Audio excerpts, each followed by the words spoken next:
Kokią porą galima vadinti sėkminga?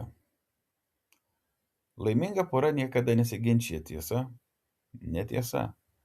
Tyrimai rodo, jog niekada nesikivirčijant porom gresia didesnis skyrybų pavojus, nes kuris nors veikiausiai tramdo savo emocijas, stengiamadasis išsaugoti taiką ir ramybę.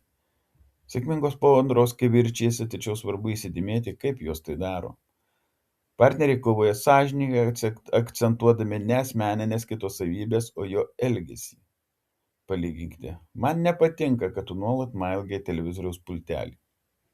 Ir tu egoistas, tu tečiais tavi myla idiotas. Ar tai būtų jūsų partneris, ar vaikas, bičiulis, ar kolega.